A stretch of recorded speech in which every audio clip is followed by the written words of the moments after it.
Brought to you by South Dakota State University, where Minnesota residents receive in-state tuition. Three-point shooting playing a big role here in the first half between Marshall and Cretin-Derham Hall. The tournament stats brought to you by Raising Cane's, freshly made and constantly craved. Yeah, I'm really surprised, actually. I had written down before that Marshall hit 11 threes in the quarterfinals, and kind of seeing where they're shooting now, not their best night. But honestly, they're getting in the paint, and they're doing really good things. So if it's not broke, don't fix it. But I'm also going to say shoot or shoot, so keep shooting the three. Cretin-Derham Hall looking good in their first state tournament appearance since 2018. Marshall, they're regulars, as are the Hopkins Royals. They got by Chaska 70-64 in their quarterfinal. Rachel, this was supposed to be a quote-unquote down year for Hopkins, and here they are earning their 11th straight state tournament appearance and now standing just one game against Eastview tonight from going back to yet another 4A championship. If you know anything about Minnesota basketball, you're going to think about Hopkins basketball. They've been good since I was playing, which is many moons ago. The brackets held 1, 2, 3, and 4. Hopkins and Eastview will be the late game tonight around 8 o'clock. Maple Grove, and Rachel, I know you'll be watching from home tonight. Lakeville North playing in the first 4A semi.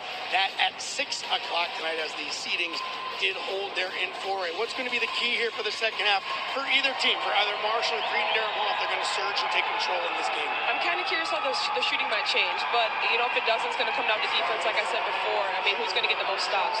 And no matter what happens, we have popcorn. Dave, Leah, take it away. What a cutie. That's a great shot. I just want to Love it. not only thank Chris and Rachel for the great job they do, but the whole crew here on 45 is just doing great things, just like the shot like that, and they get all these highlights for us. They're busy working professional sports all the year, and they take the time out to do these state tournaments. You know, it just makes it so much better for everybody watching when they have all the work they do with the cameras. And Block shots. It's always about the block shot for Cretin-Derham Hall. They are all over it. Well, Anna Burry makes a call now, and Talia Bigler will come out on her. Their open look for Hamill. The spin move, the glass, and the rebound. Tigers almost stolen by Burry, but Bigler got those good basketball moves. Hangs on to it. Drake, nice first half for Rishi at 10. Avery Schneekloth feeds it off, drive. That's what they want. Bigler layup. First two of the second half. Nice pass. Good ball movement for Marshall Tigers. Patient on the offensive end. Kicking the ball. It'll be on the defense of this quarterback in. Just taking your time, moving the ball. And you get easy layups. That's really how it's done. And Leah Bigler has done it the entire game for Marshall.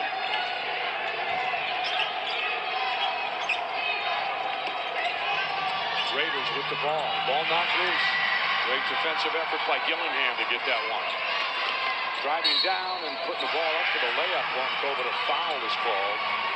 Reese Drake. Well, I'm sure Coach Westby had a lot of the shots he wanted in close. Rachel was talking about it. Love going coast to coast. I feel right now Cretin has to figure out a way to slow down Talia Bigler and Reese Drake. Those two players have been really impactful for this Marshall Tigers team.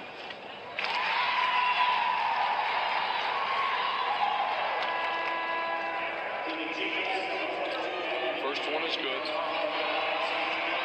Sage Gilbert will take a break. Tegan Jacobs will come in.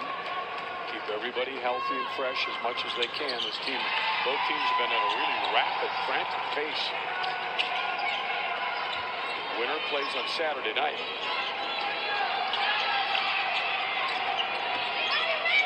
Boy, they move it down quick. That's a good look outside. Perfect.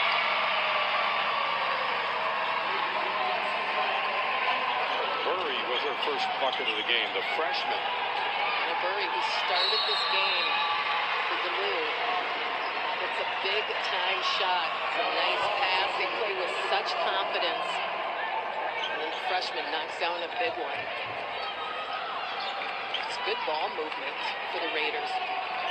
We had, in the first half, we had 5 ties and 6 lead changes. Look at this. Another lead. Another. big clock. Oh, boy, they are not hitting those short shots at all. They might have to go back to popping the threes like they did yesterday. Curry. There's a foul. Trying to go for the steal. That ball will be on Fall. Avery, who, by the way, is a good volleyball player. She'll play at Southwest State next year. Or 2 years, I think. Hamill, 7 points.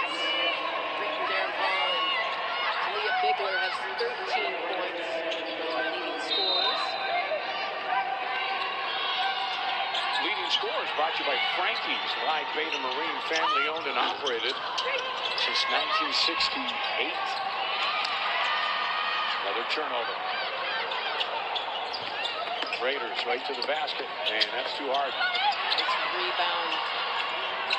The senior Dornan. Edwards, he's hit a couple earlier. That ball's going to go to Marshall. Just had a few people fly off the court, and I like that. They all have smiles on their face, realizing I don't want to be the one who's flying off the court, the elevated court at Williams Arena. Well, you would know that. You played here. That special little extra thing here in the barn. I wonder if they'll ever change it. On the drive. Oh, my. She followed through. Smart enough to go up with a shot. And she nailed it. Loving the aggression and the maturity you're seeing from number 11 to Leah Bigler. She has just been outstanding. If we look the last time that Marshall was here at the tournament in 23, Talia Bigler and Reese Drake were in the only 2 players on that team that played in the state tournament. So that's showing up in this game. And good hustle. That'll be jump ball. That'll go back to Marshall. Boy, that's Reese Drake. This team has been unstoppable. Reese Drake playing